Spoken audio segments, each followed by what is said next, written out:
It was a hot and humid evening in the small Nigerian village of Ibadan. John, a local fisherman, was desperate to catch some fish to feed his family. Times had been tough lately, and he hadn't had much luck fishing in his usual spots. As he walked home after another unsuccessful day, he passed by the path that led to the forbidden river on the edge of the village.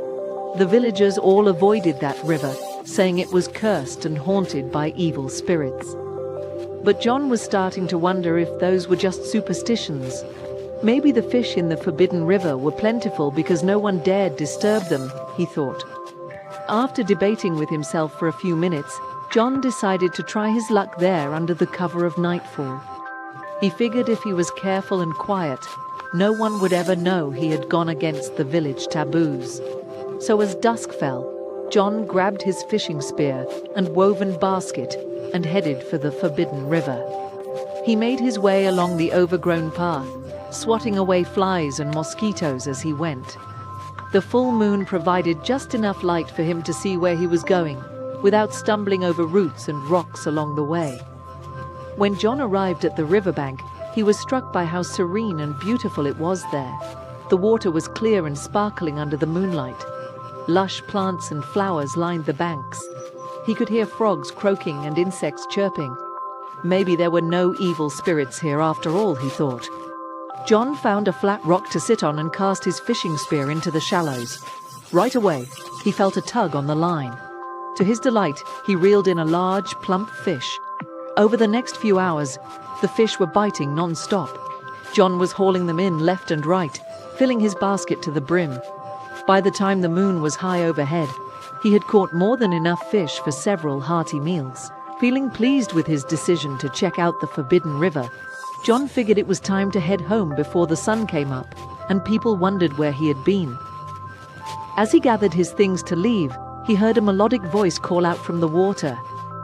"Hello there, leaving so soon?" it said. John peered at the river but didn't see anyone. Hello," he said nervously. "Who's there?" "Just a lonely maiden of the river," the voice replied. With a splash, a beautiful woman with long, flowing hair and seashells covering her breasts surfaced from the water. From the waist down, her body was that of a large fish, shimmering under the moonlight. John gasped and stumbled backward. You're a mermaid," he stammered. Mermaids were creatures of myth, according to village legends, but here one was, right in front of his eyes. The mermaid smiled warmly. "Yes, I am, and these waters are my home. I've been watching you fish all night. You're quite talented." John hesitated, both fascinated and unnerved. "Oh well, thank you. I should really be getting home, though." "Wait," the mermaid cried. "I so rarely get to speak with humans. Please stay and talk with me for a while." Against his better judgment, John felt himself compelled by her beauty and singing voice. He sat back down on the rock. All right, we can talk for a bit," he said. The mermaid's face lit up. She swam closer and rested her arms on a rock near John's feet. "Tell me about your village and your people." So John found himself describing life in the village. The simple mud huts people lived in, the goats and chickens families raised, the small vegetable gardens they tended, and the daily rhythms of life governed by the rising and setting sun.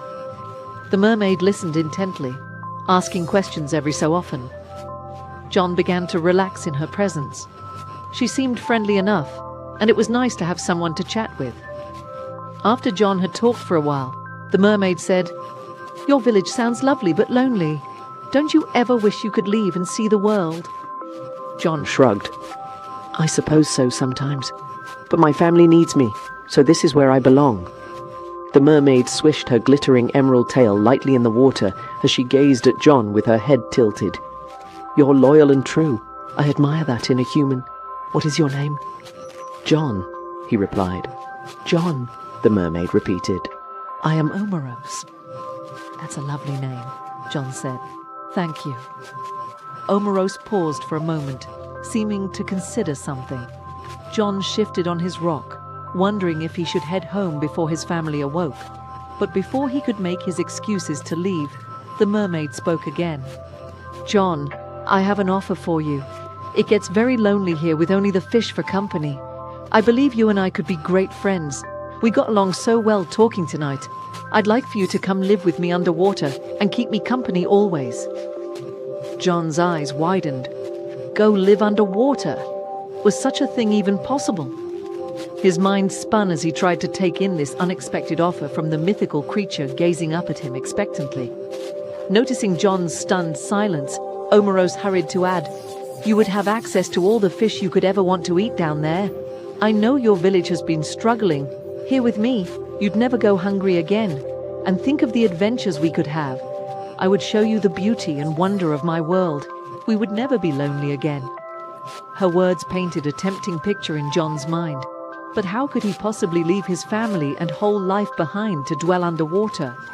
I'm flattered," John stammered. "But my place is here, on land with my people." Omeros's face fell. For a moment her lower lip quivered. But then her lovely Features hardened into a scowl. Her eyes bored fiercely into John's.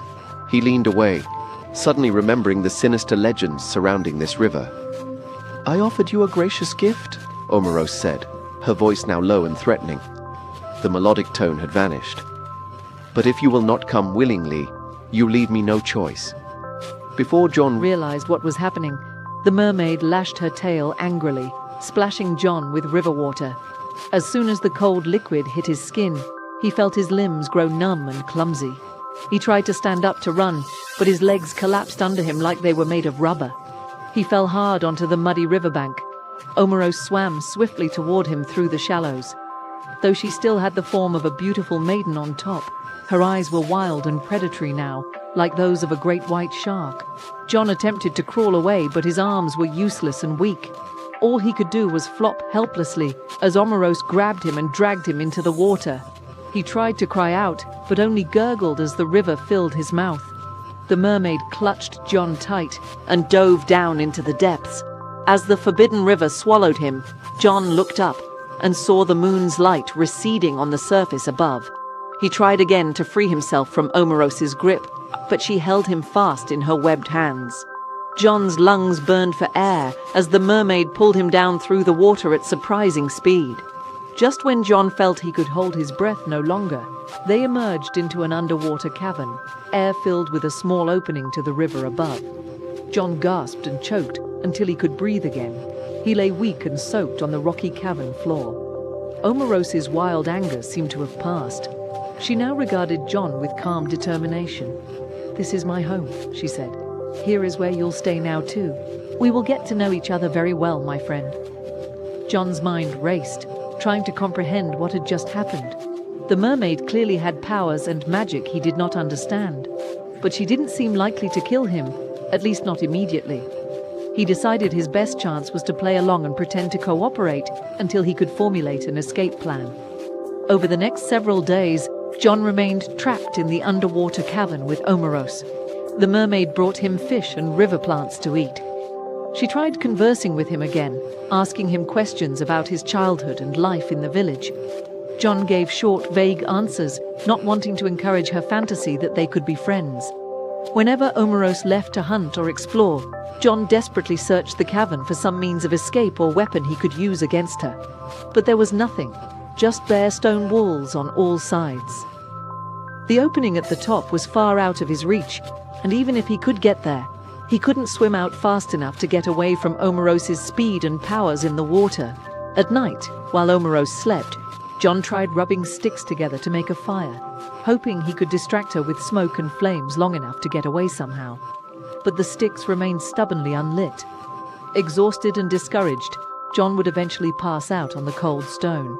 About a week after his capture, John awoke one night to find Omeros watching him intently, her pretty face only inches from his own.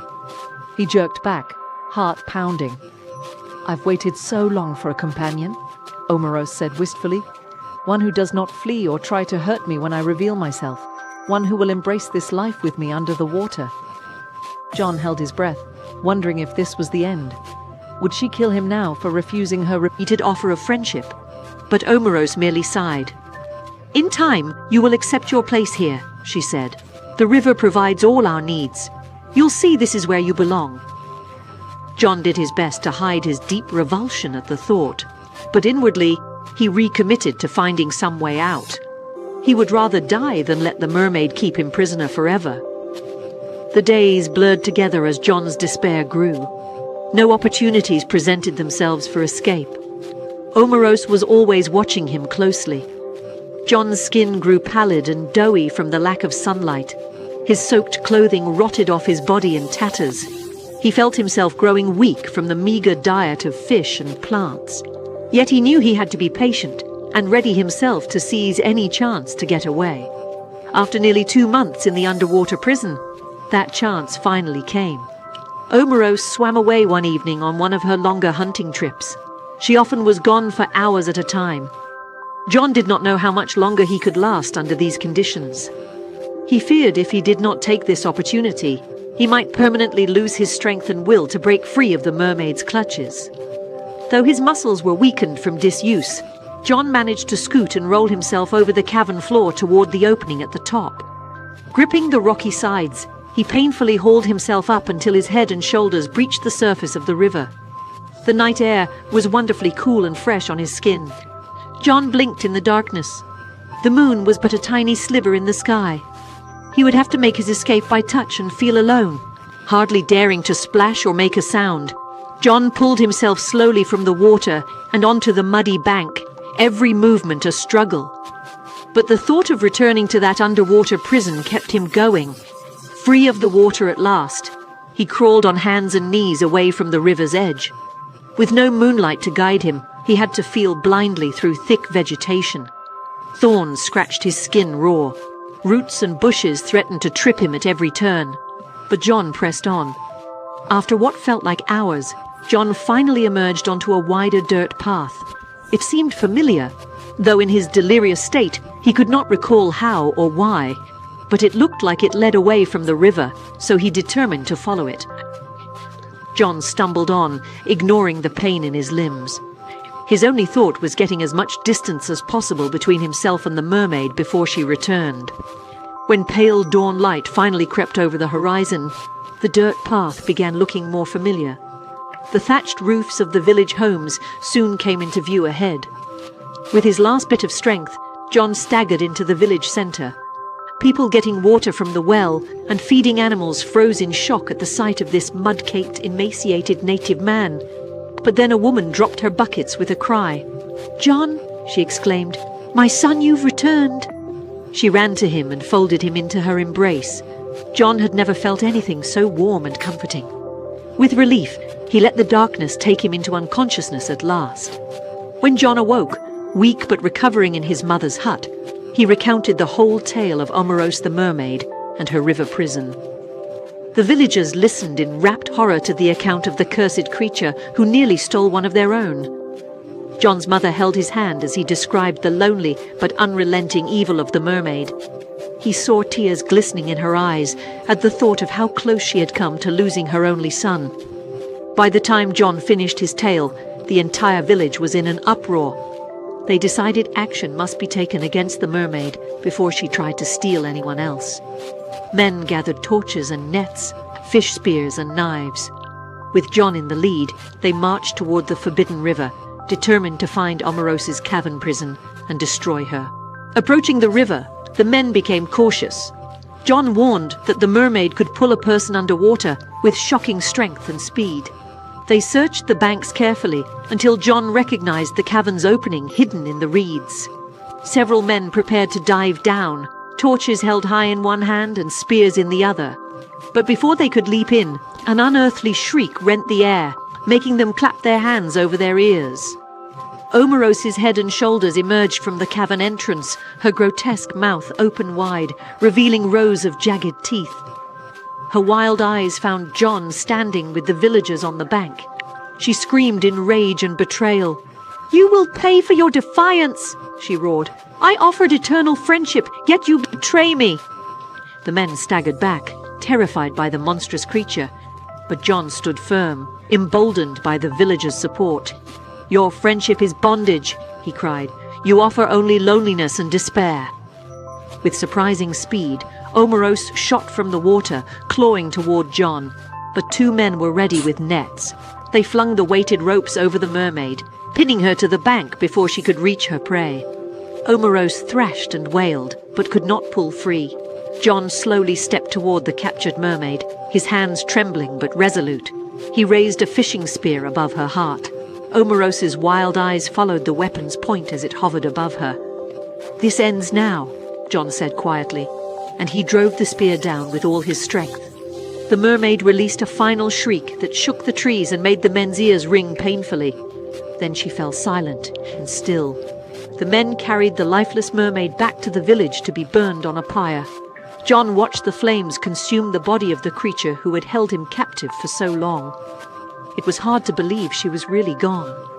In the days that followed, John regained his strength, surrounded by the support of his family and village. The people celebrated his return and their defeat of the mermaid curse. John returned to fishing, making sure to avoid the forbidden river. He would never forget the evil that dwelt there under the water. But the mermaid Omeros would not haunt his people again. Her lonely spirit was banished, leaving the villagers to live in peace along the river's edge. And so the fisherman returned safely home, escaping the clutches of the evil mermaid.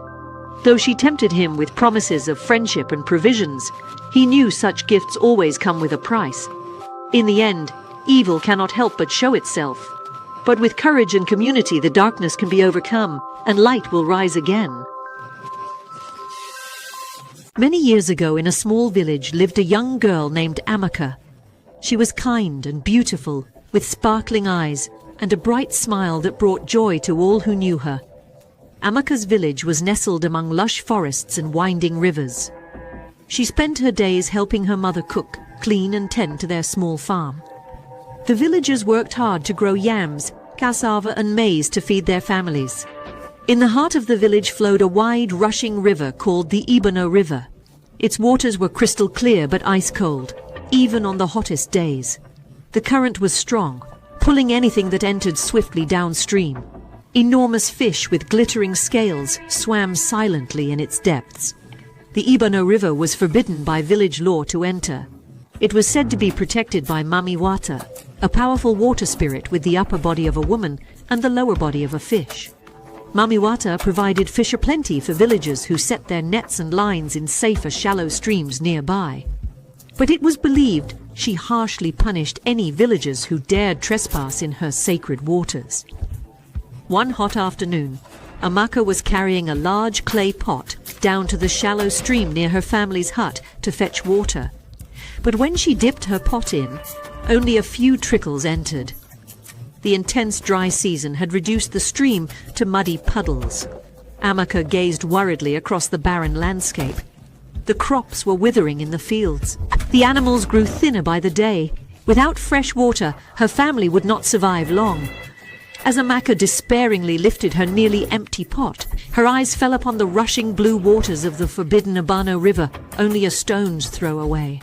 Surely just this once she could quickly fill her pot there, and Mami Wata would understand it was necessary to save her family. Glancing cautiously around, Amaka scurried to the river's edge, kneeling in the mud. As she dipped her pot in, the cool water sent a shiver up her spine. When it was full, she stood to hurry back to the village. Suddenly, she heard a deafening roar. Heart pounding, Amaka turned to see a gigantic wave rear up from the placid surface without warning. As it crashed down around her, she felt herself get sucked underwater with tremendous force. She tumbled head over heels in the current, unable to tell which way was up. Her lungs burned for air as she fought against the water, pummeling her from all sides. Just as Amaka's vision started fading to black, she felt a powerful hand close around her wrist, pulling her to the surface. She emerged, gulping and choking for air. Beside her towered a muscular man with broad shoulders and eyes that flashed like lightning. But from the waist down, his body morphed into the powerful, shimmering tail of a fish. Mami Wata had saved her. Amaka's heart pounded with gratitude and fear as she panted to catch her breath. "Foolish girl!" thundered Mami Wata in a voice deep as rumbling thunder. "You dare to break my sacred law and enter waters that do not belong to you?" Tears sprang to Amaka's eyes. "Great Mami Wata," she cried, "I meant no harm. My family is thirsty. Without water our crops and animals will die. Please show mercy." Mami Wata glared, his lips curling to reveal sharp teeth like jagged rocks. "You have committed a grave offense, little one. For this you must be punished. I should fling you back in to drown or make you my meal." Amaka quaked helplessly in his grasp, her tears falling into the swirling river. She thought of her loving mother and father and little sister and brother. "I cannot ask for mercy for myself," she whispered. "But my family did nothing wrong. Please, Great Spirit, let your anger fall on me alone." The merman studied her for a long moment, his eyes glowing bright. Then slowly his lips relaxed into a sly smile. "Very well, selfless girl," said Mami Wata. "I will spare your family, but you have tainted my sacred waters with your presence. Now you must belong to me." With that, he began chanting strange words under his breath. His tail flashed rainbow colors as it began swirling faster and faster. The waters around them frothed and foamed. Mami Wata grasped Amaka's shoulders, pulling her against his hard chest as his incantation grew louder. Suddenly, Amaka's legs burned as if on fire. She screamed in agony as the skin seemed to bubble and melt away. In its place emerged a powerful fish's tail tinted pink, yellow, and turquoise. Mami Wata held the gasping girl steady until her transformation finished. Then he tilted her chin to look into her eyes, now swirling colors like opals. "There," he purred with satisfaction. "Now you are a creature of water, like me, destined to dwell forever in my beautiful river. You will make a fine bride." "A bride?" cried Amaka incredulously. "I cannot marry you, great Mami Wata. My heart belongs to my family and village. I know nothing of living underwater." "You will learn," he insisted firmly. "I will teach you to breathe water as if air, to swim as one born with fins, to catch glittering fish with your bare hands, and eat succulent river plants that grow on the bottom." Mami Wata cradled the distressed girl to his chest. "We will dwell together in my majestic underwater caverns, adorned with coral and lined with pearls and gems. You will come to love your new life and husband in time, little one." Amaka beat against his broad chest with her fists. "Please, powerful spirit," she wailed. "Do not take me away before my time on land is finished. If I fail to return, my parents and siblings will forever mourn my loss." Sighing impatiently, Mami Wata gripped her wrists. "Cease your struggling and tears. You try my patience. Will you meet your fate with defiance or grace? Either way, your body now belongs eternally to my river." As Amaka wept bitterly, Mami Wata drew her into a deep kiss, his lips forceful yet chillingly tender against hers. When he pulled back, Amaka saw his eyes glowed brighter with unearthly desire and possession. "1 hour I will give you," he decreed. "Return to your family on land to say farewell. But when the sun meets the horizon, you must shed your last tears and return to me here, my queen of the depths." With that, Mami Wata uttered another mystical chant under his breath. Amaka's vision blurred as if she were peering through water.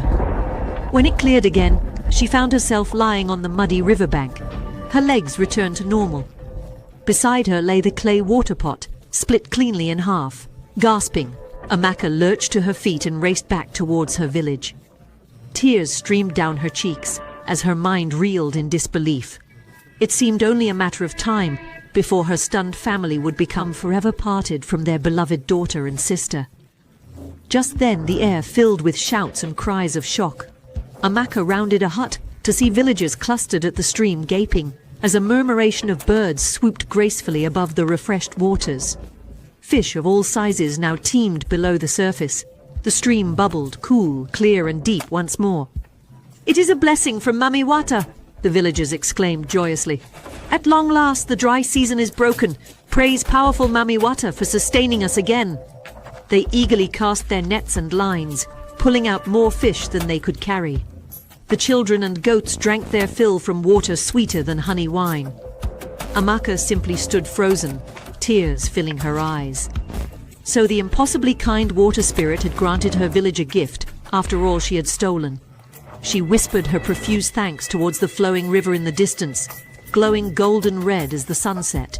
Her parents rushed forward in relief to embrace her, scolding her lightly for disappearing without a word. Little did they know, she thought mournfully. As her family turned eagerly towards their renewed stream, Amaka gazed across the vibrant landscape. Villagers were already singing light-hearted songs of gratitude as they cooked fish over crackling fires under star-filled skies. Tears slipped down her cheeks as she etched every detail into her memory. Finally, Amaka rose on weary legs, ignoring her parents' worried queries. She must go to Mami Wata now with dignity to accept the difficult fate ahead, lest his wrath return upon her people. Perhaps with enough time, she could gently persuade him to reconsider.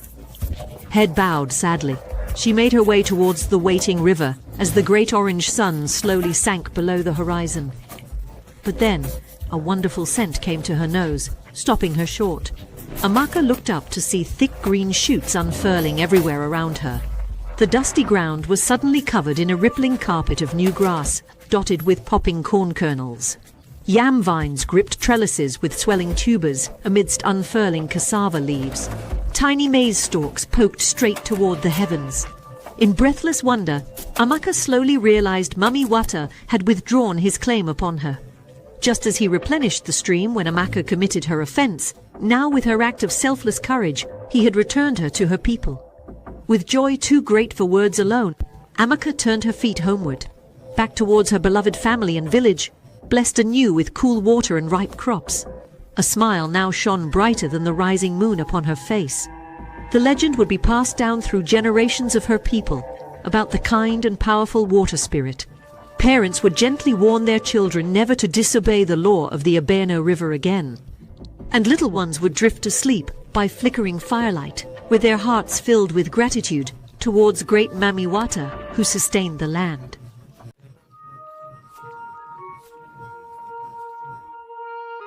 Mami Wata is a water spirit found in West and Central African mythology. She is often depicted as a beautiful mermaid-like creature with long hair and a fishtail. She is known for her powers of healing, fertility, and protection, and she is often associated with water and the moon. According to legend, Mami Wata was once a mortal woman who was blessed by the gods with supernatural powers. She was a skilled fisherman and was known for her beauty and charm. She would often sing and dance by the river, which attracted the attention of a powerful water spirit. The water spirit was impressed by Mami Wata's beauty and her ability to catch fish, and he offered to make her his wife. In return, he promised to give her supernatural powers and blessings. Mami Wata agreed, and she was transformed into a water spirit like her husband. Together, Mami Wata and her husband ruled over the rivers and seas, and they were worshipped by fishermen and sailors who believed that they could protect them from danger and bring them good luck. Over time, Mami Wata became associated with fertility and protection, and she was often depicted as a mother figure who would protect her followers and bless them with prosperity and abundance. Now, let me share a short story about Mami Wata. Red. Fiona's sisters perished at the hands of the army general as she was about to perform a surprise attack on a young fighter. Her loud shriek distracted the horde. Impaled by his powerful spear, the general held the mermaid up for all to see. Almost at the same instant, Aaliyah's sword drove through the heart of Fiona's other sister. This enraged Fiona to her very core, unleashing inner rage she had never accessed before. In the heart of an African village, during the dry and relentless Harmattan season, Aaliyah, a young and captivating girl, shared a humble abode with her brother Ali. Together, they toiled as local farmers, grappling with the distress of consistently poor harvests over the past 4 years. The looming threat of a food shortage haunted the village, casting a shadow over their lives. One fateful night, amidst the prevailing frustration, Ali turned to his sister with a determined gleam in his eye. "Let's venture to a barber fields and secure a harvest for ourselves," he suggested. Aaliyah's eyes widened with fear as she cautioned him about the dangers that awaited them on the journey, particularly the cursed Uku River, infested with malevolent spirits that had claimed lives and made people vanish. "Ali, it's been 3 years since Mama and Papa left us in the house and secretly headed for Ababa for a harvest, and never returned. Please stop this foolishness." Ali calmed her down and told her that he has a solid plan that can ensure their safe passage over the Uku River. I have a charm that I've been told can guarantee our safe passage also, he lied. Ali knew about the evil that was in the Uku River, but he was willing to risk everything to get a harvest to sustain his sister, who was the only relation he had left, having lost their parents to the river. The Ababa Fields was a lush, enchanted land that was so fertile that it produced fruits and harvest for every type of crop within 3 weeks of planting. For this reason, there was great harvest all year round in the Ababa Fields. The only problem was whoever wanted to get the harvest had to cross the Uku Forbidden River. After much deliberation, Aliyah reluctantly agreed to join her brother on this perilous journey. As dawn broke the next morning, the siblings embarked on their planned dangerous expedition. Under the cover of darkness, they approached the forbidding Uku River, discovering a floating raft left behind, likely by someone claimed by the spirits. Undeterred, they climbed onto the raft and began paddling towards the tantalizing fields on the other side. Soon they started hearing the most beautiful voice of a maiden singing to them. A low hum of chants and rhythmic sound that transcends the natural could be heard, but nobody was seen. Aliyah called out, but no answer came forth. Instead, the voice grew stronger and pitched higher with its chants and hums. Aliyah covered her ears, but when she turned to look at Ali, his eyes had turned white, and he was entranced. Ali! Ali, wake up! Please wake up! I thought you said you had charms to help us in our passage. Ali! Ali! The desperate girl kept yelling continuously to her entranced brother, who was totally unconscious of his environment. Then just in front of her, the head of a maiden emerged from the water slowly, with hair flowing, her adorned in seashells and ornaments, and beautiful beads around her neck. Her voice spoke like the flow of an ocean. Aliyah had never seen a Mami Wata before, and she froze on the raft, holding on to her brother. Beautiful girl, where are you heading? Out of fear, Aliyah kept quiet and refused to respond. But again she inquired, but this time her voice sounded with a powerful echo that rattled the waters and the raft Aliyah was floating on. I said, where are you heading? Aliyah panicked for a short while and then stammered in response. We are heading for the Ababa Fields. Our village is in starvation and people are beginning to die because of our poor farm yields. Please allow us to pass, and we promise we won't disturb your waters again. The Mami Wata smiled and drew closer to Aliyah. What is your name, pretty one? Aliyah is my name, she responded. I am Queen Fiona, and I own these waters. You see, my dear Aliyah, I do not have any trouble with you. But you see this agile young man here? He is my prize. You can go over to the Ababa Fields as many times as you want, but I'll need you to hand him over. Ali is my only living relative. Please, I cannot let you have him. Okay, you know what? Let us turn back, and I promise you won't see us anywhere near your river, or any other river for that matter, Aliyah pleaded. Oh, poor child, it doesn't work that way. But you really reject my offer of a trade. You cannot take my brother, Aliyah interrupted. He's all I've got. You have already taken a lot of people from our village and killed them. When are you planning to stop? All we want is just to survive, but you keep taking and killing. You are mistaken, little one.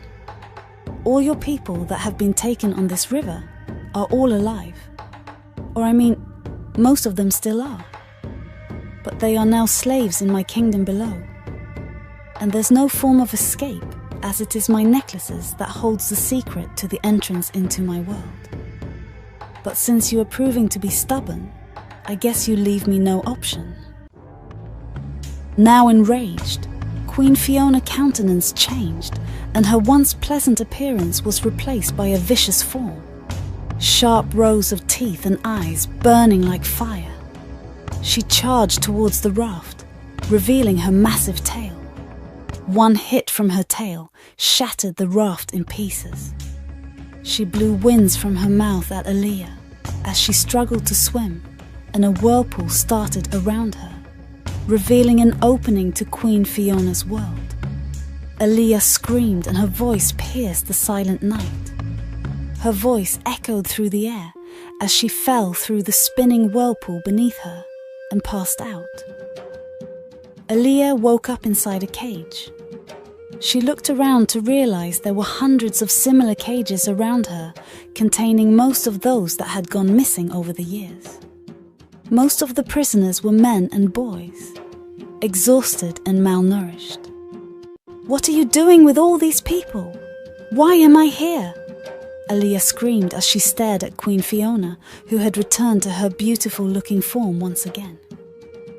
"You are all my prisoners, my dear. I use all the men for whatever I want and whenever I want. As for the women, they are just a waste of time. They just remain here till they die off." "Why are you keeping me alive then?" Aaliyah asked. "I need someone to talk to. It gets quite lonely down here sometimes, with my sisters all gone for their businesses. So I'll keep you for a few days. But if you give me any troubles, then I'll throw you into the cage like others under my spell. And here, I brought you roasted fish. Eat and regain some strength." Then she swam away. Not too far from her, Aaliyah saw a familiar face. "Mama, is that you?" She could recognize her mother, who was lying tired in one of the cages, not far from hers. "Mama is your daughter, Aaliyah. We thought you were dead." But she wasn't getting any responses. Aaliyah, unable to eat her roasted fish, kept looking around for any means of escape she could find. Then she saw some crabs crawl out of the water by her cage and scurried around looking for food. Aaliyah threw a chunk of her fish at them, and both crabs gobbled the fish quickly. This made Aaliyah laugh, and she threw another and another. She continued until her plate was empty. Later that night, Aaliyah woke up to some cracks in her cage. She opened her eyes and in surprise saw the crabs she had fed earlier trying to open her cage.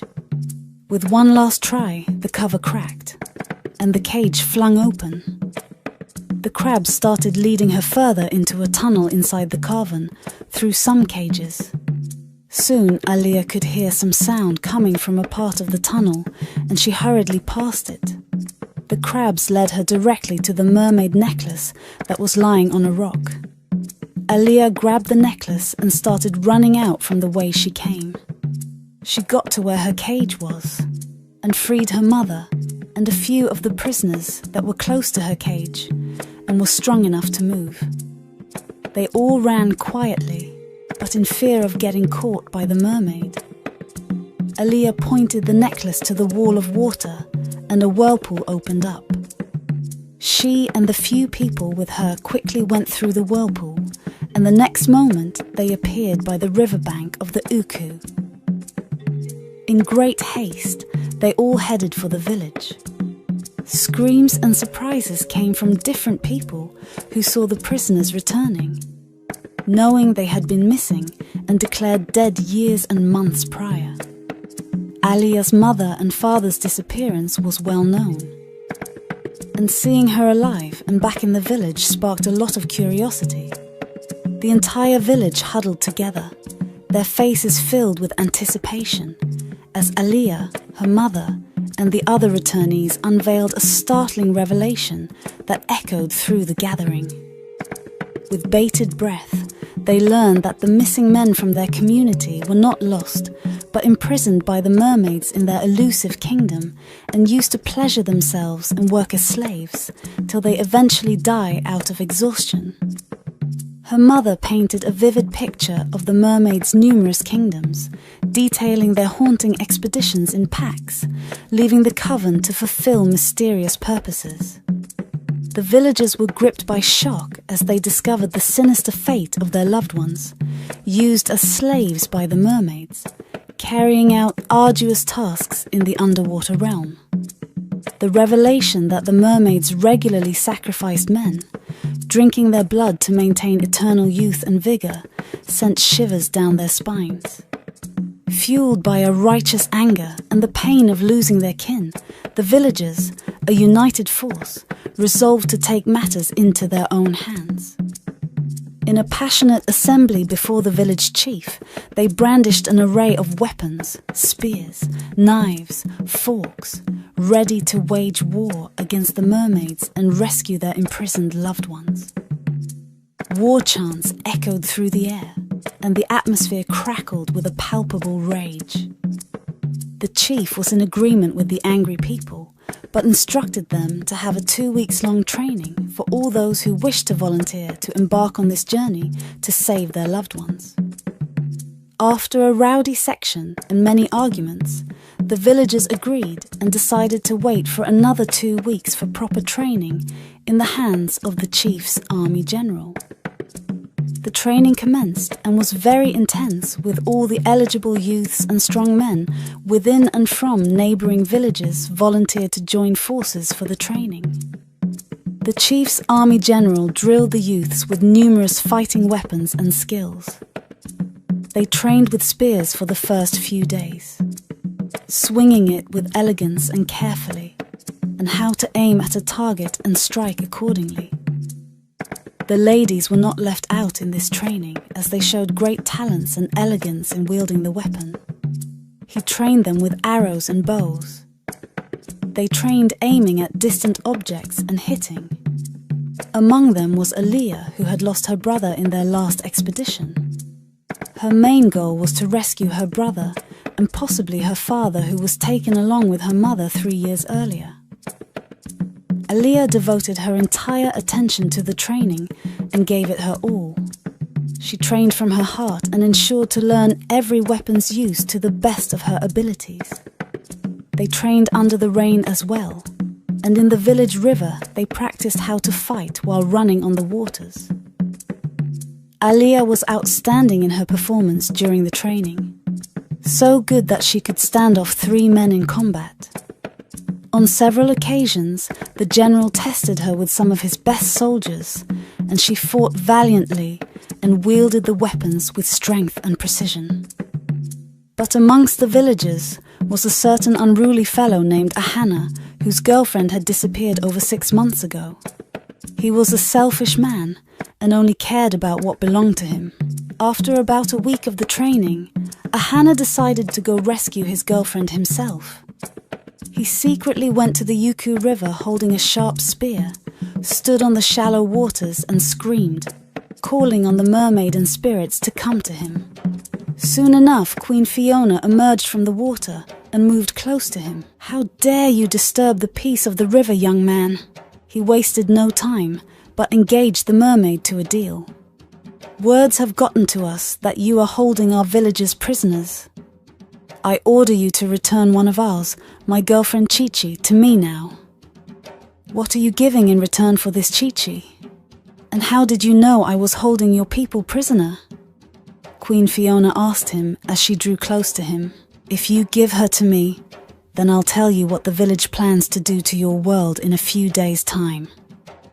Queen Fiona's countenance changed instantly on hearing Ahana's information.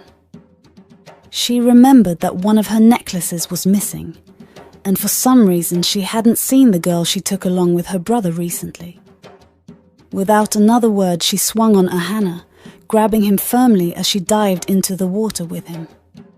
Back in her kingdom, Queen Fiona and her 2 sisters taunted Ahana and tortured him to reveal everything that the village was planning to do. They tied him to a rock and flogged him with whips, pouring charms on him to intensify his pains as they flogged him. They tortured him so much that his strong will broke and he spilled all the plans of the village against the Mermaid Kingdom. With this information, they decided to fortify themselves for the impending danger. Queen Fiona and her sisters controlled a small group of about 200 mermaids and mermans that have ruled these waters for centuries. An attack attack on her kingdom meant a form of damage to the bigger mermaid world. She therefore decided to reach out to the king of all mermaids, King Agamus. They took a trip to the Great Atlantic to meet King Agamus, the ruler of all the mermaids. His rulership spanned through endless waters in the Water Kingdom, and he controlled a large host of sea creatures and armies. Queen Fiona, his distant niece, had left the royal family in rebellion and formed her own sect in the regions of southern African waters. Now faced with danger, she hoped to gain his favour and reinforcement to withstand the impending threat to her kingdom. After Queen Fiona narrated everything to King Agamus, he rejected Queen Fiona with his armies and ordered her to release all the prisoners to the village to avert any form of attack on them. He also scolded her for being careless with her necklace, which was a portal to the kingdom. He told them to face their crisis in their way. Queen Fiona, feeling disappointed, raged in anger and went back with her sisters, resolved to prepare herself for whatever the humans came with. On returning, she assembled all her 200 mermaids and mermans under her rule, and all the sea creatures that were in her control, and formed a formidable army to withstand any attack. Back at the village, the villagers grew restless when there was a cry from his home indicating the loss of Ahana. He kept talking about going to get Chi-Chi from the mermaids. I tried to discourage him, but he wouldn't listen to me. His mother said with tears in her eyes. The chief, army general of the village, knew they had been compromised since Ahana was likely taken alive. We have to send the rest of the villagers to the neighbouring village and launch an attack tomorrow, he told the chief, or else all will be lost. If the enemies have forced information out of Ahana, they will have ample time to prepare and even attack us first. The following morning, just before the sun rose up in the horizon, the entire village army gathered at the far side of the Uku River, led by the army general and Aliyah, who had become one of the best fighters during the course of the training. The village warriors stationed all around the riverbank in their hundreds. Over 50 canoes bobbed in the water, manned by fierce warriors ready to paddle closer and dive into the unknown once the portal was unleashed. Following the orders of the general, Aliyah lifted the pendant and directed it toward the Uku River. A whirlpool materialized, starting slowly but swelling rapidly. Shock coursed through the crowd as the portal revealed its secrets. Some warriors instinctively retreated, fear palpable in the air. A war cry erupted from the colossal whirlpool on the other side, confirming their worst nightmare. Queen Fiona and her sisters led an army of mermaids, mermen, and nightmarish sea creatures. They emerged as though they had been anticipating Aliyah's portal all along. Queen Fiona, her sisters and their kind, mounted on vicious sharks with over 80 fighters by her side, followed by vile and abominable creatures of the deep, as part of her dreadful army. Queen Fiona, rising above the rest, spoke with a voice that resonated through the waters. Aliyah, you dared to defy my kindness and hospitality. Now, not only will I claim your river, but I'll seize your lands as well. Today, your kind will be wiped out of these lands forever.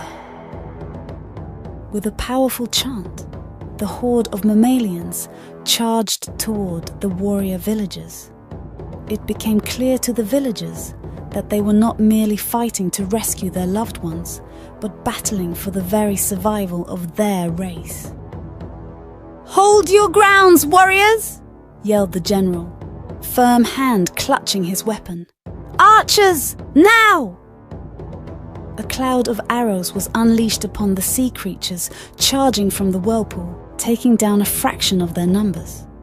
The archers took 2 more shots, taking down 1/10 of the enemy forces, before first contact was made by the armies. the brave men and women of the village engaged in a fierce battle with mermaids, mermans, piranhas, sharks, giant eels with large teeth, and other creatures never seen before. Though the mermaids lacked legs, surprisingly, their arched tails provided them with thick muscles that powered them to move swiftly across land and leap high into the air to carry out attacks. They leaped through the air, unleashing deadly blows and attacks. Some were caught in arrows, nets, spears and blades, tearing them down in their rage. Queen Fiona and her horde hacked relentlessly through the village armies with various weapons and their claws. In return, the villagers matched all their attacks with equal might and force. Their straight 2 weeks of non-stop drilling was paying off massively. The battle raged for hours and hours, with blades cutting through flesh, limbs falling off, and bodies hitting the ground or shallow river at every turn. As the war raged on at the surface, another went on beneath the waves. Every warrior who went under the water was welcomed by one of Fiona's enchanted allies and swiftly cut down. Aaliyah and the general fought back to back, hacking down, impaling and dismembering creature after creature. He showed his outstanding strength raging through the horde and unleashing damage to the enemy forces, breaking their strongholds and paving the way for the village warriors to penetrate the enemy lines of defenses. Aaliyah, on her part, she fought with great tenacity, like she was built for war. Her strikes were deadly and fatal.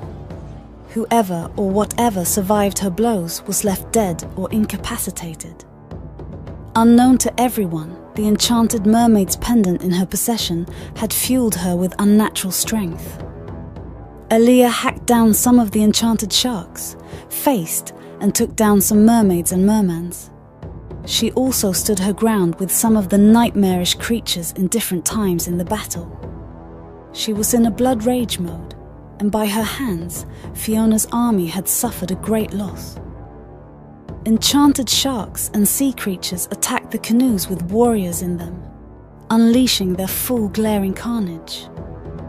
They destroyed a large number of the canoes due to their enormous sizes, leaving most of the men manning them either dead or sent underwater, for a kill-off by piranhas and other creatures that lurked below the water surface. The warriors' relentless zeal to defend humankind and their lands kept them fighting on. Energized by the ferocity and strength of Aaliyah, they rallied behind her and charged their way through Fiona's army. The mermaids fought with great skill, and with the help of their powerful tails, they cut down a great number of the village warriors. Cutting through their defenses with swords and claws, the mermaids obtained an upper hand for a moment as the clashes intensified. With a swift swing of their powerful tails, the mermaids dealt deadly blows on the men that caused an instant blackout. Casualties piled up on both sides, bodies littering the river and shore. Aaliyah, witnessing the devastation, felt guilt bubbling within. Her rage ignited, and she screamed as she charged toward Queen Fiona, who was knifing down some of the warriors in a close-range battle not too far from her. Aaliyah, faced with many obstacles, drew her double-pointed spear, spun swiftly through the crowd, hacking down several heads of sea creatures who were almost upon her.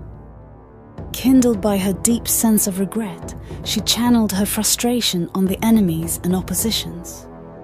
In a moment of relentless clanging and clashing of blades, one of Fiona's sisters perished at the hands of the army general.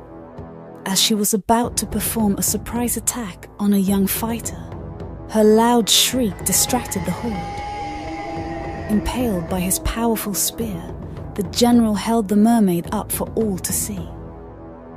Almost at the same instant, Aaliyah's sword drove through the heart of Fiona's other sister. This enraged Fiona to her very core, unleashing inner rage she had never accessed before. In an instant, she transformed into a more vicious nature, huge and towered above every of her kind.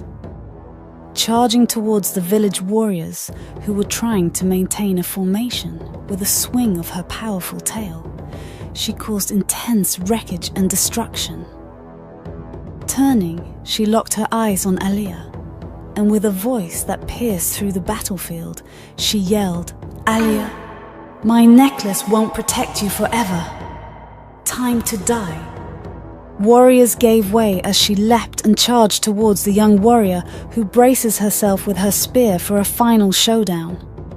Aliyah finally stood toe-to-toe with the enraged Fiona. The stage was set for a confrontation that would test the limits of their strength and determination. A battle between a determined warrior and a vengeful queen, fueled by an unrelenting fury. Aliyah swiftly shifted sideways, narrowly missing the queen's charge, and then engaged the ferocious Fiona with several strikes. Their battle intensified with lightning sparkling around them. Fiona grabbed a spear and attempted several strikes at Aliyah, but she cleverly evaded or blocked them all. The climax of their combat arrived when Fiona cunningly clawed off Aliyah's necklace, exposing her vulnerability. Gripping the young warrior, Fiona raised her spear with a triumphant scream, poised to deliver a fatal finishing blow.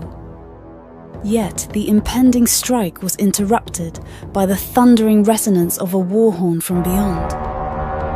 All eyes turned skyward as a colossal portal manifested above the waters, revealing King Agamus and his legions.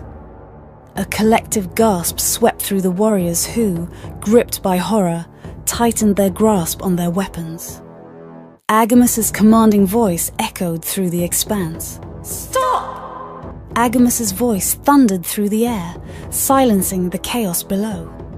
"This battle ends here." With a commanding presence and a wave of his hand, all the captive villagers from Fiona's prisons emerged from the depths of the water. Turning to Fiona, he declared, "You have brought shame upon our kind, Fiona. You will trouble these lands no more." Agamus promised the village that the mermaids would no longer pose a threat. Another wave of the hand from Agamus had Queen Fiona wrapped in chains. All of her troops and creatures, both dead or alive, were lifted off the grounds and waters and sucked into the portal behind King Agamus. Then he turned and went back into the portal just as he had come. A great victorious cry went up from the troop of surviving warriors as they just witnessed the liberation of their lands. The once tumultuous battlefield now fell into an eerie silence, the echoes of battle replaced by the lapping of waves against the shore. The villagers, exhausted yet victorious, looked towards the horizon, a newfound peace settling upon the once battleground. The released prisoners reunited with their loved ones, some in laughter and joy, while others grabbed the cold bodies of their loved ones from the battlefield and carried them back into the village for a befitting funeral.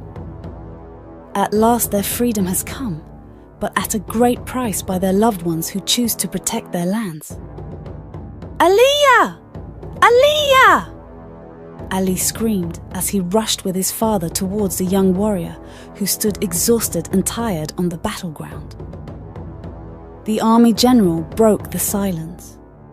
"The Ababa field is ours!" he yelled. Everyone responded with a loud victorious cheer. Finally, the fields of endless food supply was theirs to enjoy in peace and harmony. Once upon a time, in a village surrounded by tall grass and whispering trees, lived a girl named Nala. Nala was known for her curiosity. She lived an average, unnoticed life and wasn't very popular in the village. She seeks to explore and expect more than the world around her, and is usually always by herself. One evening, as the sun painted the sky with hues of orange and pink, Nala decided to take a stroll by the river that flowed gently beside the village. She spotted a glimmer beneath the clear waters. It was a necklace, adorned with shells of enchanting colors.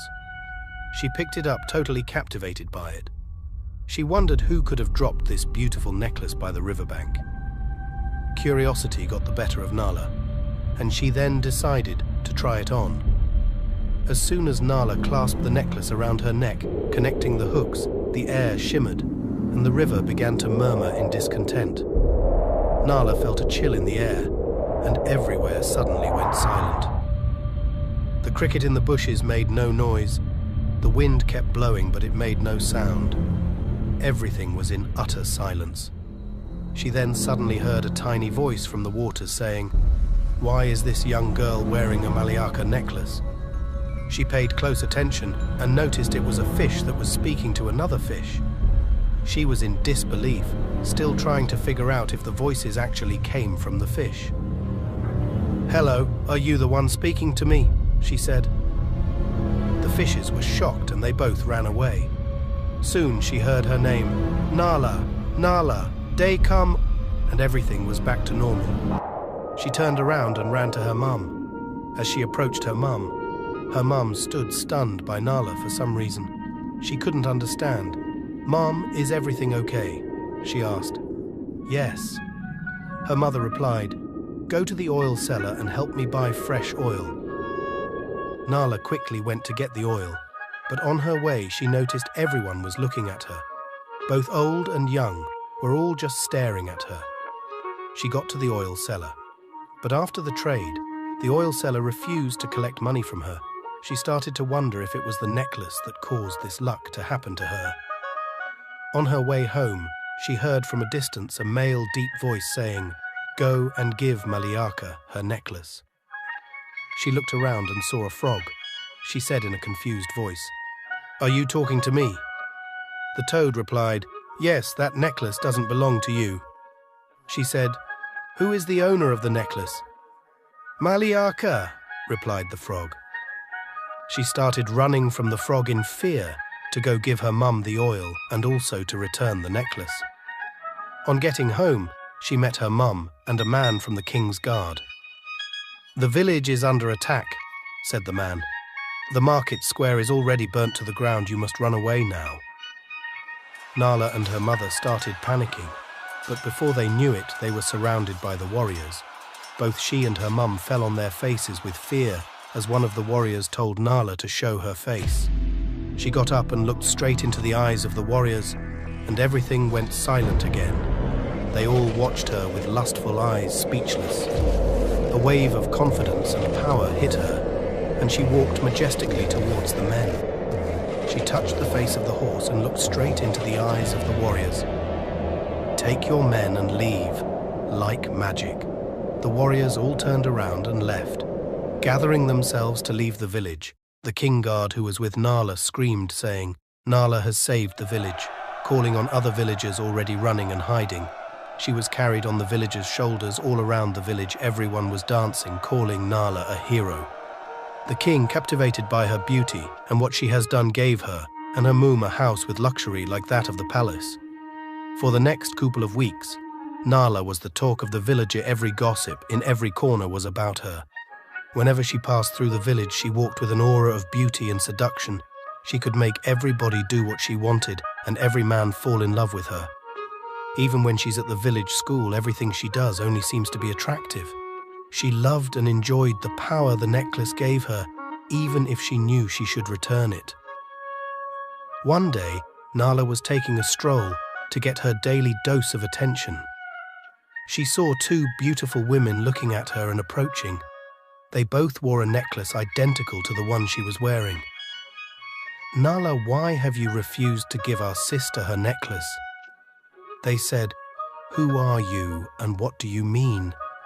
She replied, "That necklace belongs to our sister Maliaka, daughter and ruler of the waters, and you have to return it today, or we will flood your village and everyone in it." Nala, overwhelmed by fear, decided to follow the women to the river. On getting to the river, she saw a mermaid sitting on the riverbank. "So you're the Nala who has prevented me from going to the human world," the mermaid said. "No, I didn't know. Nala stuttered in fear. She handed over the necklace to Maliaka, but looked at her reflection one more time. She was overwhelmed with desperation and intoxication of beauty, and decided to pull the necklace back. They both pulled, fighting each other, until the necklace broke into pieces. Maliaka and the two women let out screams so loud the waters rumbled. Finally, it made Nala pass out.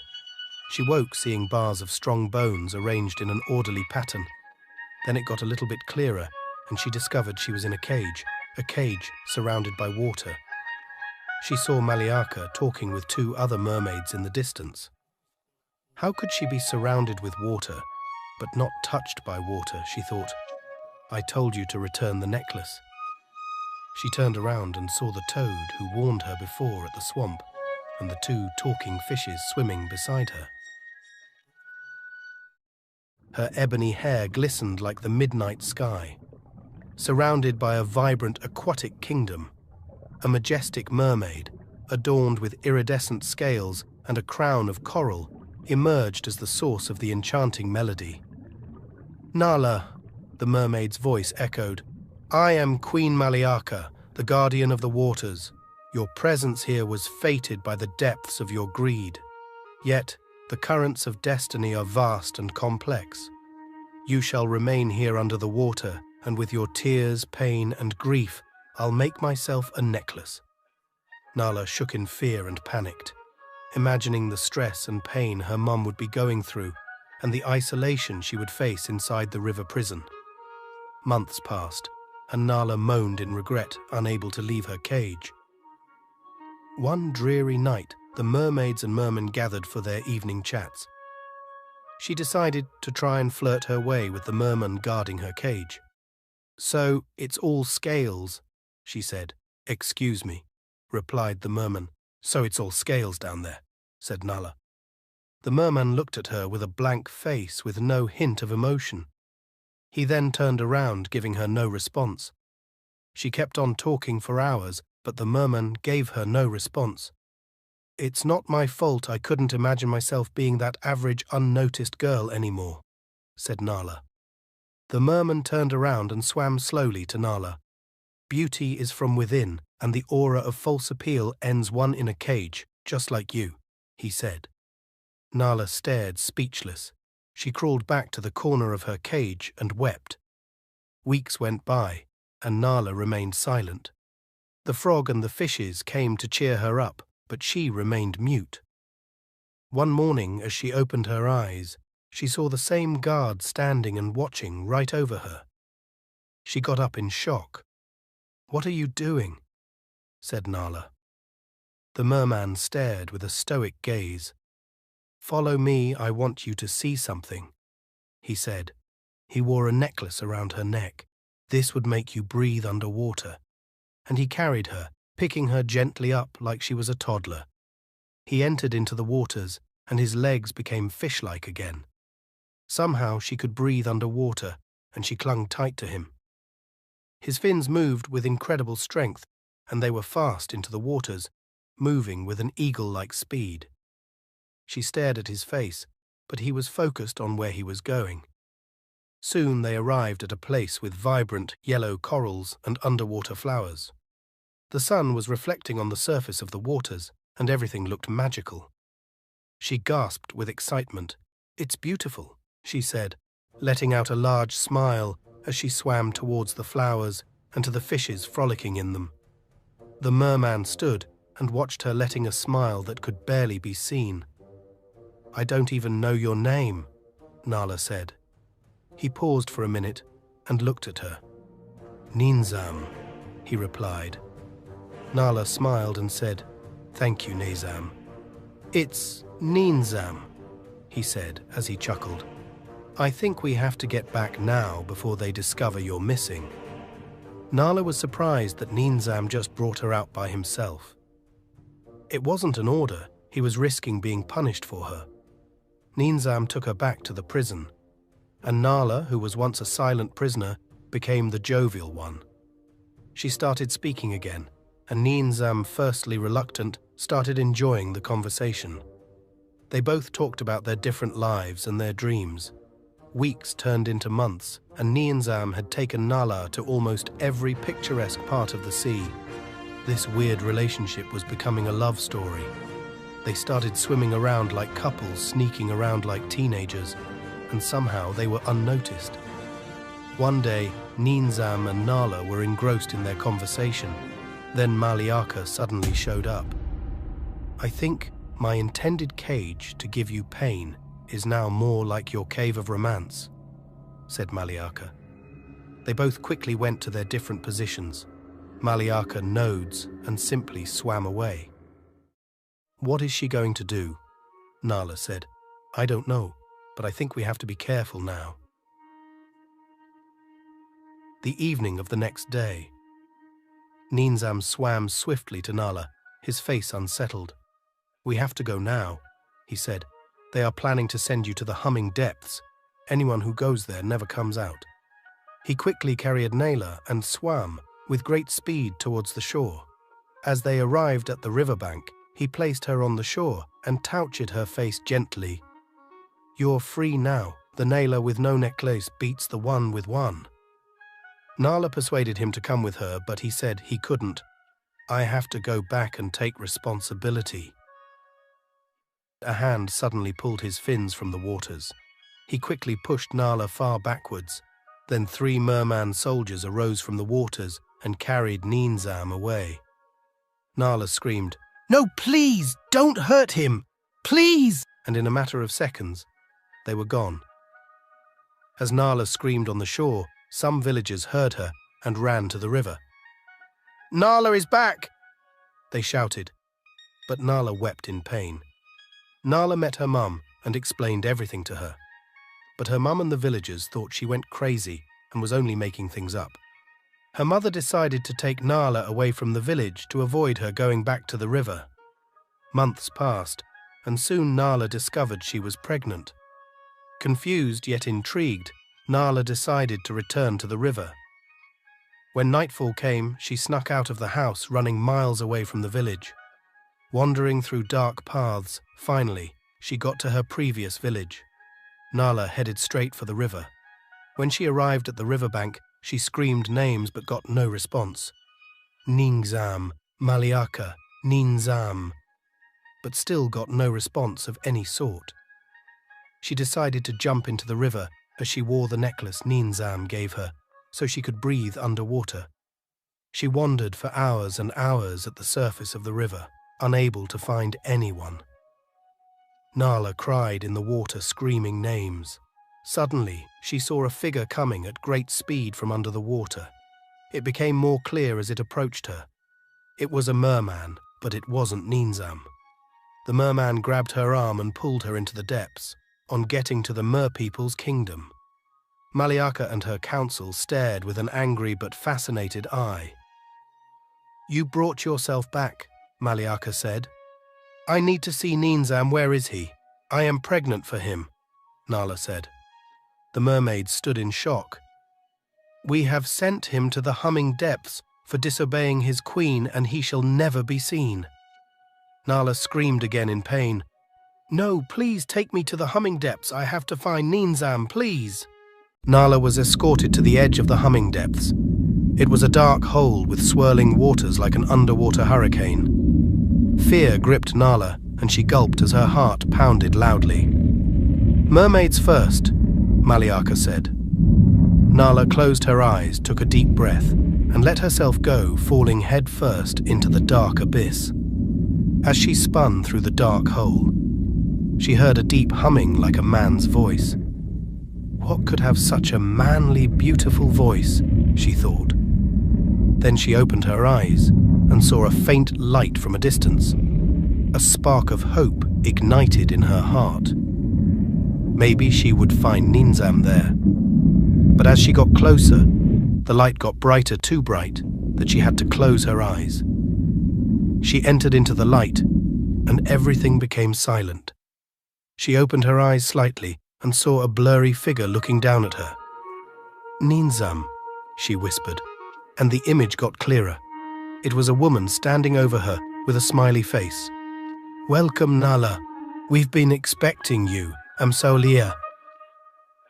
Nala looked around and she saw she was sitting on a shore.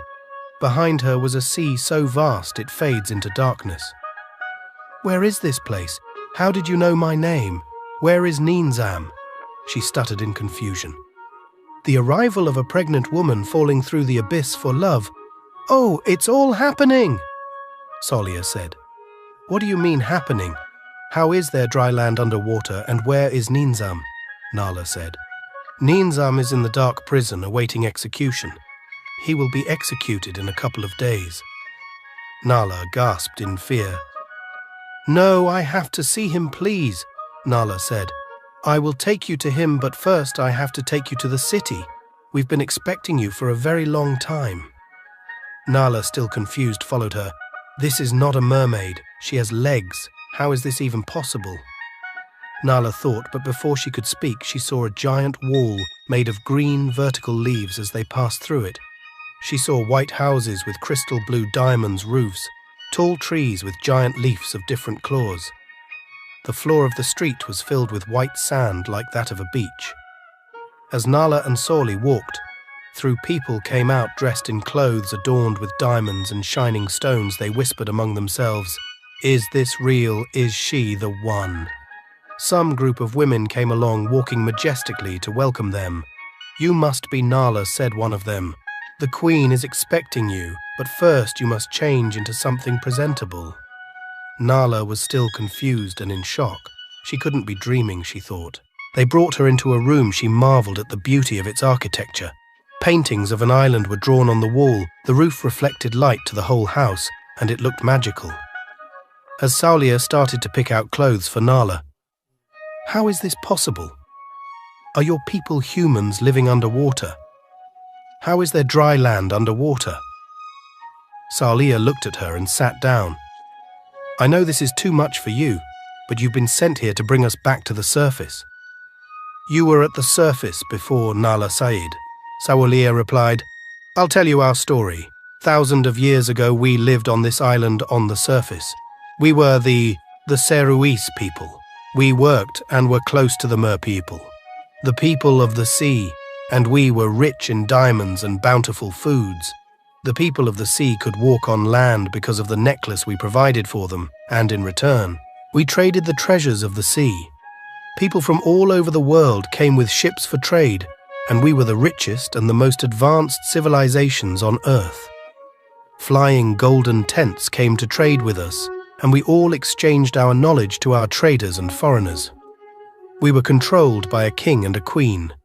The blood of land and water flowed through their veins, making them rightful heir to the throne. But the Mer people, children of the water, were not contented with how the king governed. The queen of Mer people complained her people weren't treated right enough, and foreigners disrupted their waters with ships' wrecks. The king proposed a solution of making better ships to be traded to the foreigners whenever they came. But no matter the solution the king proposed, the Mer people were not satisfied. They hated the foreigners, and soon that hatred led to war. The Mer people fought foreigners who came and chased them away, and this angered the king. The Mer people and Seruis began a war against each other. The king died at war, humming his favorite song. The pillar of balance was destroyed, creating the humming depths that swallowed us. And the pillar of light and life, which is held by the queen, is still the reason we are all alive to this day. You, my dear Nala, are a fulfillment of our prophecy. A child of water and land in you, the pillar of balance will come through you. Many mermaids have tried having a baby of such, but it never works. You, my dear, have brought hope and redemption. Nala went silent for minutes. Then she spoke. You're telling me there used to be an island on that river I came from?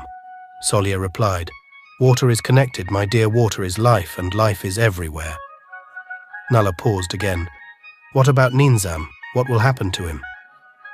That's for the queen to decide. Let's go meet her, Solia said. Nala and Saudia walked through the street with everyone staring at her. They got to a palace enveloped with light. The sound of their footsteps echoed as they got closer to the throne. A beautiful woman with a diamond crown and a breastplate of gold, holding a white fork, smiled at Nala. Welcome the redeemed daughter. You have brought us a gift we've waited countless years for. Nala fell on her knees. I have been told I carry the chosen child, but please, I just have a request. Please let Ninzam be free. The queen went silent and she said, For the seed to rule the garden, the planter must die. I'm sorry, Nala. What does this mean? Are you going to kill Ninzam? Nala said. Silent Saudia finally spoke. In the prophecy given the planter, Ninzam must die for the seed to rule. Nala looked scared and confused. Please, can I see Ninzam? The queen ordered guards to take Nala to the prison where Ninzam was held. They went into a cave with lingering broken bones and skulls on the floor. And there in the lonely cave, she saw Ninzam. Ninzam, hey, it's me, Nala, how are you? She said, crying. Ninzam moved to the bars of the prison. Nala, I'm fine, you're pregnant. He said, Yes, I am for you, she said, smiling and crying at the same time. They held each other's hands tight. Nala told the guards to excuse them because they had to discuss things privately. Nala told Ninzam that she would find a way to break him out of the prison so they could run away together. They talked for some time, and she left. On the morning of the next day, as she was planning on how to break Ninzam out, she felt a kick and a sharp pain in her stomach. She shouted, and Saulia came to the room. What happened? Saulia said. I just felt a sharp pain in my stomach, Nala replied. How many moons is the pregnancy? Saulia asked. I don't know about moons, but the baby is about 6 months. Saulia gasped in joy. You'll soon give birth then. The Mer people carry their kids for 6 moons also. Nala was in shock. She thought she had more time for herself, but she was wrong. She had to find a way to free Ninzam and escape this city. She asked Saulia, If you want to leave this place, how do you do it? Through the sea I brought you from, but it's not safe.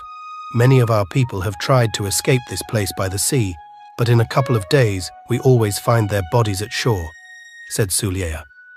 Nala, unshaken by Saulia's words, believed nothing was going to happen to her and Ninzam, so she continued to devise a plan to escape. She discovered the guard holding the keys to the prison door. All she needed was the key to the prison door. On the evening of the 3rd day, Nala went to tell Ninzam her plan. She would pretend like she was in labor in front of the guard so she could steal his keys.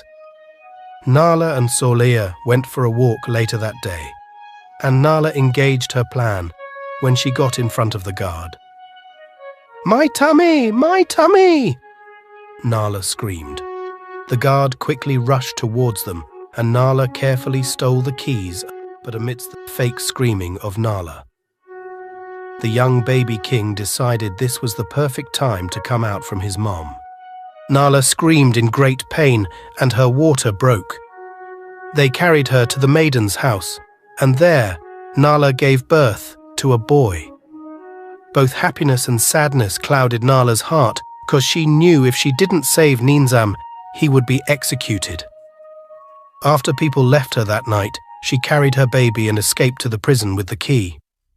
Ninzam, it's me. We have to go now and be very fast. No matter what happens, you must leave this place, Nala said. Ninzam carried the baby to ease Nala and give her more energy, and they both ran towards the sea. Saudia came into the room where Nala was and found nobody.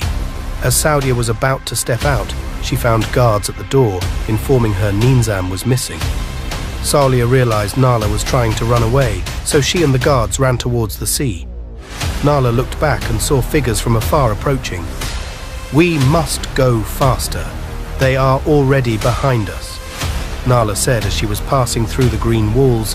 She could hear Saulia screaming, Nala, wait, it doesn't have to be like this. As Nala and Ninzam carrying the baby got closer to the sea, they started hearing the humming, and it got clearer and louder as they approached the shore. The guards, already desperate and impatient, started firing arrows. As Nala was running, she looked back and saw an arrow headed straight for Ninzam. She pushed him sidewards with all her strength. This caused Nala to fall and hit the side of her head on a rock. Ninzam got up and looked backwards, seeing Nala bleeding out. He ran to her. "Nala, Nala, everything will be okay, just breathe." Nala looked at him. "Run, run! Before they get here, please, I'll always love." And Nala went silent. Ninzam shouted in pain, causing the baby to also start crying. Ninzam looked down at his hands covered with Nala's blood, which made him hurt even more. He screamed loudly, and so did the baby's cries also. A strong wind started blowing sand particles everywhere, stopping Saudia and the soldiers from approaching. The humming became louder with the wind blowing. The child's crying noises echo above everything. Ninzam got up and walked into the sea, and the depths swallowed him. He magically met himself at the shore of Nala's village, with blood still on his hands. Ninzam looked down at the baby and named him Zan Kibulu, which means mother's blood. It has been 18 years now Zan has grown to be a strong young man, but his life was not anything like the other kids around him. He was restricted from going to the river by his father, and he was also not very welcomed by the adults in the village because of his unusual strength and abilities. He had been told by the villagers that his father, Ninzam, was a stranger who impregnated a mentally ill Nala, who drowned herself in the river, and Ninzam had made him vow to never go to the river. Even if his life growing up was rough, he grew to be a strong young boy. He was known for his adventurous spirit and kind heart, and was popular among his peers. Zan always had one reoccurring dream. He would see flashes of himself in a black hole, flashes of himself wearing a crown, also disturbing scenes of a woman screaming on a battlefield, where a man is lying dead and an ominous humming being sung in the background.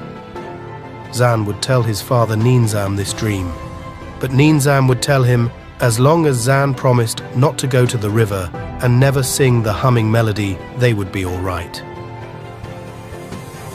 One evening, Zan was playing a game with his friends, and the loser of the game would be blindfolded and carried to any of the players' houses.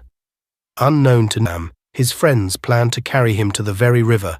He always refused to go. He finally lost the game and was blindfolded and carried by his friends and tossed into the river.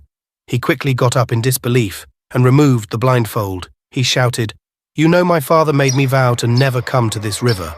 Why would you—" Before he could finish his sentence, he stopped and heard movements around the water. He turned to his friends. "Guys, do you hear that?" Zan said. Heads suddenly popped out of the surface of the water, coming closer towards him, and as the heads got closer, he saw there were mermen warriors. His friends screamed, "Zan, get out of the water!" But before he could move, the humming depths appeared from underneath him and swallowed him. The mermen searched the water in confusion, but couldn't find him. They glanced over at Zan's friends and sank back into the water. Zan's friends ran to the village to inform Ninzam of what had happened. "Ninzam, Ninzam, the river and some mermen have swallowed Zan." Ninzam got up immediately and sprinted towards the river, diving headfirst into the river. But before he could get any further, he was ambushed and captured by the soldiers. Zan, on the other hand, found himself on a shore with a woman looking down at him. "No way this is real. Our king has arrived," she screamed. Zan, confused, looked around. "Where am I? This place looks familiar. Who are you?" he asked. "I am Saulier, Watcher of the Sea. I am here to guide you to the city," the woman said. Another woman started coming from a distance, and Sauli turned to her. "Go and tell Nala and the city that our king has come." The woman turned around and ran back towards the direction she was coming. Zan was shocked and filled with excitement. "Do you mean Nala, my mother?" he asked, with a smile accompanied by a teary eye. "Yes," Saulier replied. He jumped to his feet eagerly. Let us go see her. Take me to her. Zan said, I definitely will. Salia replied, but before they could move any further, a mob of women approached them. Our king is here! Our king is here! They screamed. He was pulled here and there, but he held tight to Salia as they made their way to the city. Zan marveled at the beauty and unrealistically breathtaking architecture of the city.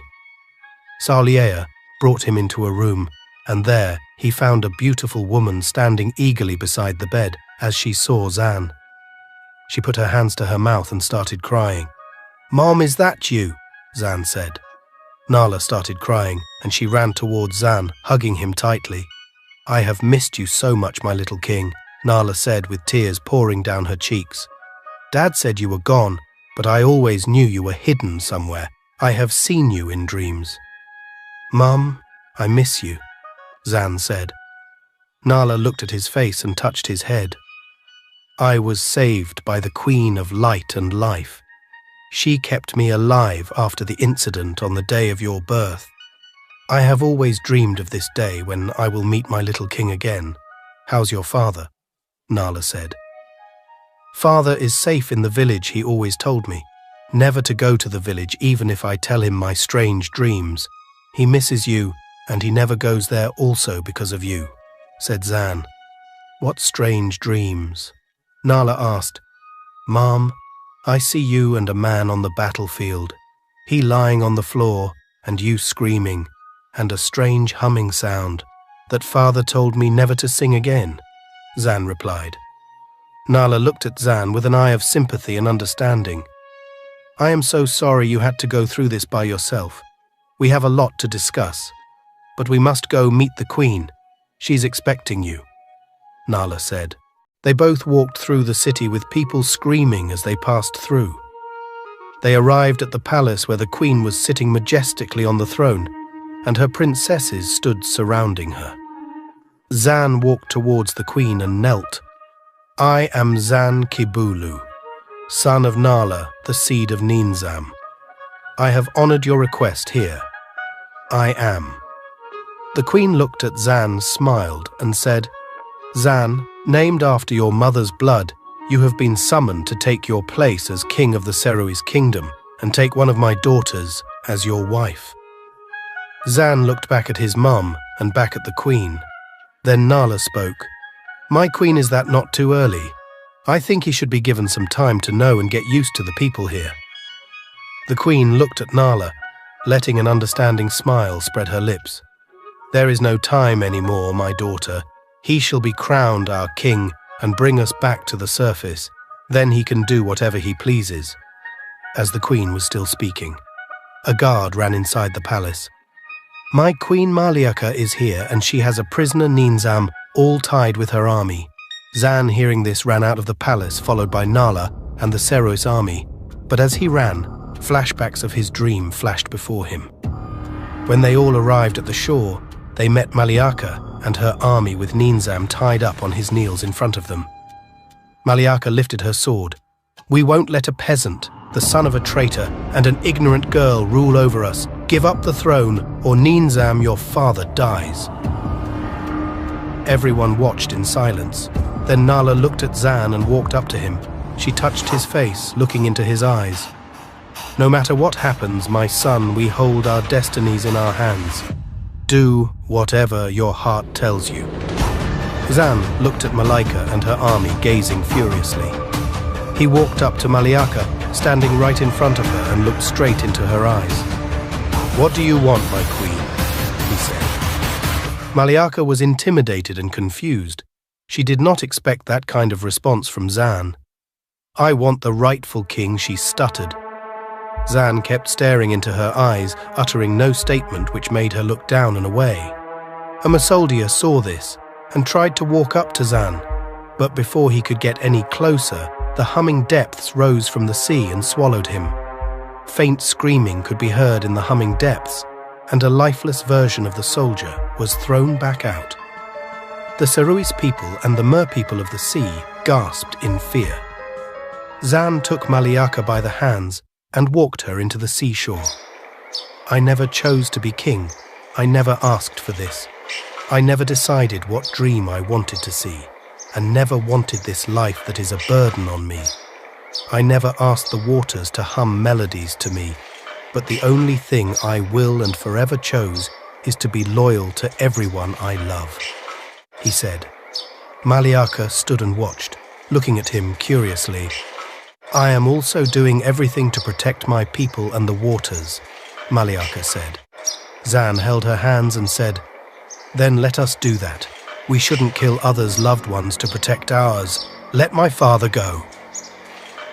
The sea roared, adding emphasis and power to Zan's words, and as the mer people started untying Ninzam, Zan started hearing the humming again, but only he could hear it. Zan joined the humming song and started humming the song. Soon, everyone joined, and it got louder and stronger. The humming depths enveloped the whole kingdom, clouding the whole sky with darkness, and everybody lay on the floor. Zan kept humming the song, and in a matter of seconds he saw a light high above the darkness. It was the sun. Finally, the Seruis kingdom is at the surface. The people of the Seruis kingdom started screaming and shouting excitedly. Nala ran to Ninzam, untying him and hugging him passionately. "I've missed so much, my precious Nala," Ninzam said. Nala looked at Ninzam. "I am the luckiest woman alive. Who could ever think that an ignorant little girl would ever experience this kind of life?" Zan was carried on the shoulders of the Seruis and Mer people, and as he looked in the distance, he could see his village miles far away, now separated by vast waters.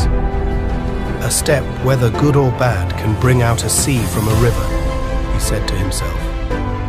Zan was carried by the Seruis and Mer people towards the palace with the people shouting, "Our king has saved us, Zan, our king has saved us." The Queen of Light called on Nala and Maliaka, and the three queen crowned him and bestowed the title of king on him. Tales spread across villages and the world about the rebirth of a kingdom that was once swallowed in the abyss of disunity, and the tales of Nala and the different ways people described her spread through the kingdom. Nala, the seductress, has her name in the story of a kingdom she unintentionally liberated.